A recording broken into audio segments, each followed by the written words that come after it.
Hi everyone, welcome back. We're talking to the AI again about Twilight.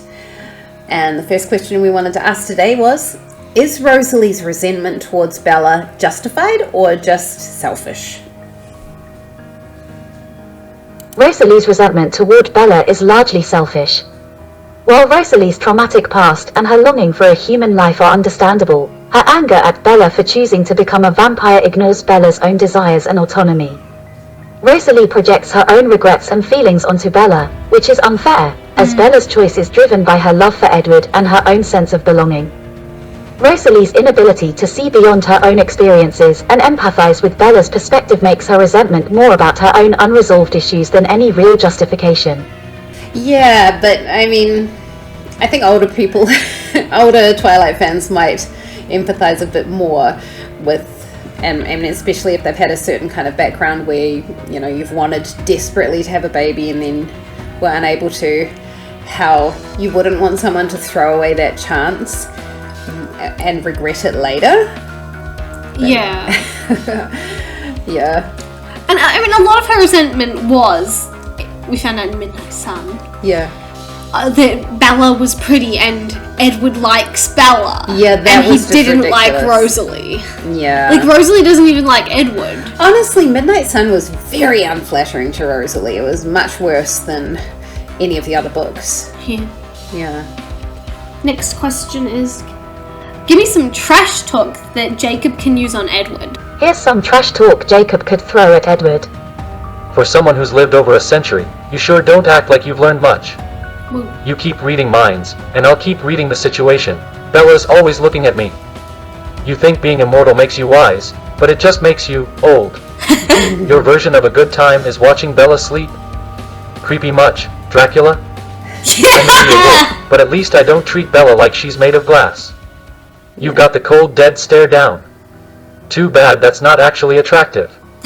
You call it immortality. I call it being a moody teenager for eternity. Edward, you sparkle more than Bella's lip gloss. Real intimidating, man. These lines should keep Jacob's jabs sharp and entertaining in a face-off with Edward. I think it was supposed to be, you sparkle more than Bella's lip gloss. Intimidating, man. Yeah. She Intimidating. doesn't quite get the tones sometimes, eh? It's English, not Chinese. Yeah. Okay, so the next question we'd like to ask is, should Bella have become a vampire? Yes, Bella made the right choice by becoming a vampire. Her decision aligned with her desires and the life she wanted. Bella never felt fully comfortable in the human world, and she was drawn to the idea of eternal life with Edward. Becoming a vampire allowed her to be with the Cullens, have a family with Edward, and experience the power and sense of belonging she longed for. While the choice was risky, it ultimately gave her the life she wanted and the happiness she sought. She was just really lucky to get a child. She said it gave her the family. She might not have gotten a family. Is she talking about the Cullens? Because if she's talking about Renesmee, she was only just really lucky to get that. And being a vampire wouldn't have gotten her that. Yeah, and also she already had her biological family, which she seems to not really like that much. She seems to like treat her parents both like they were children. Yes, she did. Which I didn't mean, she? Yeah. Her mother kind of put her in that position, but Charlie was always a dad, Yeah. and she was just trained by her mum Yeah. to treat her parents that way. Yeah. Yeah, because like imagine how much you would miss your daughter if she just became immortal. Yeah, I don't know. I mean, like, You'd have to I feel like she was just lucky that it turned out Yeah. well, because it In wasn't necessarily a given that would be the best outcome for her. in Breaking Dawn, she said, "I was born to be a vampire," which is really funny, and it's pretty cool. But also, there was no guarantee that she was going to be an awesome vampire. There was no guarantee she would get powers. Yeah. It was all just really risky, but I guess it turned out fine. Yeah. My question, give me a sonnet for Edward to use on Bella. Here's a romantic sonnet Edward could use to serenade Bella. To my eternal Bella. Your heart, my love, beats like a soft refrain. A rhythm I have craved through endless years. In darkest nights, your light erases pain, dispelling shadows born of ancient fears. Your warmth ignites a fire in my cold chest. a spark no frozen soul could dare ignore. For you, my love, I've found eternal rest, and seek no more what time cannot restore.